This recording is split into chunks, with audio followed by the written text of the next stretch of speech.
Today's review is the Diamond Select Toys Marvel Select Beast action figure. So I recently picked this up from online because there was a really good Black Friday sale, and this figure is actually pretty new and I had to add it to my collection since I am trying to collect all the Marvel Select figures, and this will eventually complete the X-Men team.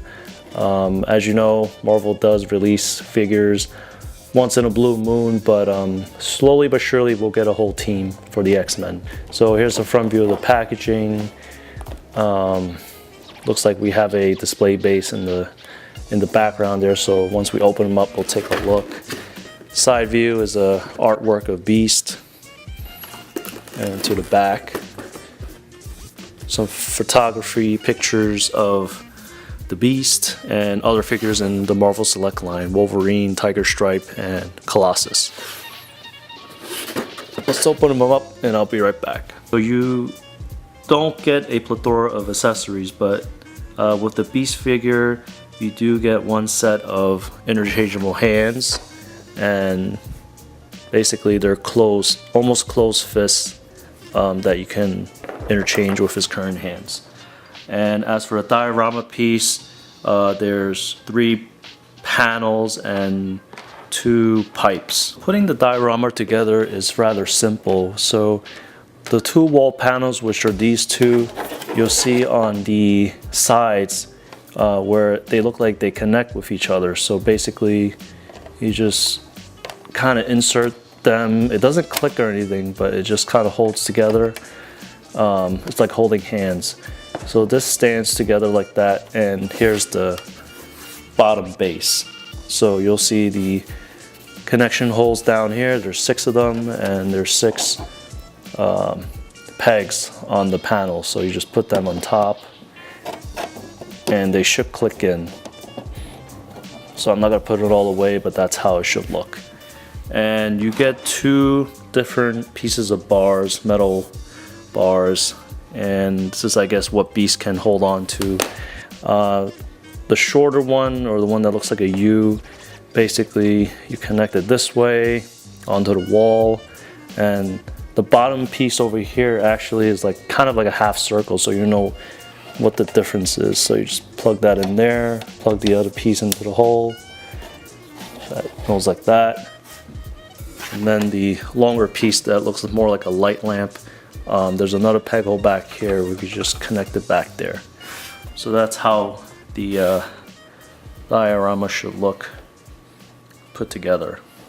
In terms of sculpt, I mean, the panels and the bases are pretty straightforward. There's nice sculpting here. It looks like a fan vent, and there's different like color panels all throughout the walls.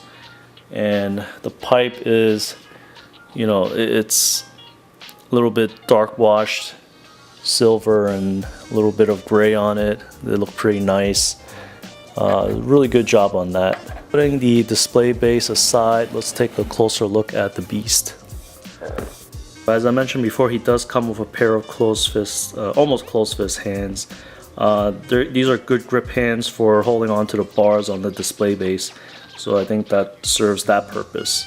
The hands that are on the figure himself, though, they are open fist, so I don't believe they serve any kind of purpose. I guess they just look great on him. So here's a close-up of the Beast.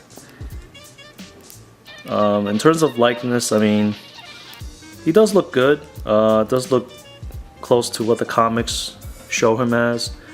Although the mouth area looks a little wide, but it's not a huge issue. Nice sculpt on his ears, his fur-looking body, really nice sculpt there in paint. His body is really, you know, blue and a little bit of black wash around. So Beast is pretty simple paint design. I do like the yellow belt with the X-Men logo right in the middle. Classic Beast look.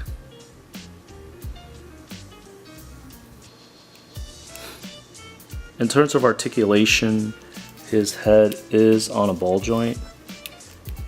So you could spin him almost all around. Oh yes, you could do a 360 on his head. You could tilt back and forward. Doesn't go back too much. You start to hear a little crunching when it goes back, but I think this is as far as it can go. And all the way down, that's how low it can go. On the shoulder, a little bit stiff. I don't know if it's because the figure's out of the box. It is a ball joint, but this is how high it can go. His body shoulder part over here does hinder upper movement, so this is as much as I can take it. Fortunately, we do get a bicep swivel and a single jointed elbow and a ball joint hand peg. On the waist, a little bit of a crunch. There's no waist swivel, which I thought there was because it looks like there was a cut, but I guess it's just two separate pieces glued together. On the upper legs, you can bend them out and can't bend them back too much. This is as much as it can go.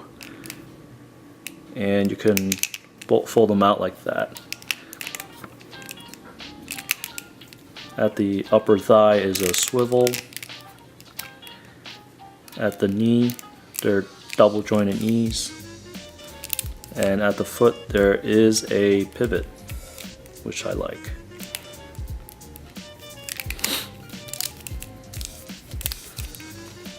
Replacing the hand should be rather simple, so let's do one hand. So I'll take his right hand, kind of rotate it out and pull out a little, not too hard, otherwise you might break the peg.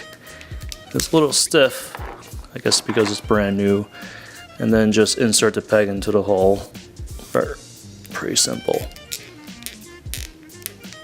I would give it a little rotation as you push it in slowly.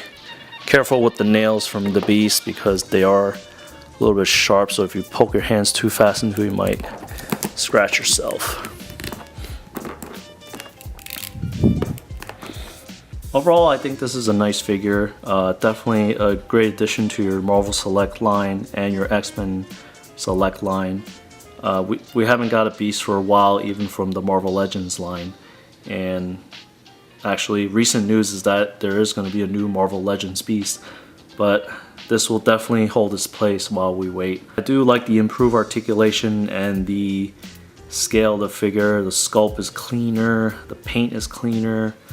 Definitely appreciate that, and we still get the nice looking bases. If you enjoyed my review, give it a thumbs up, subscribe to my channel Rockstick, and I'm gonna have more reviews. Have a good day.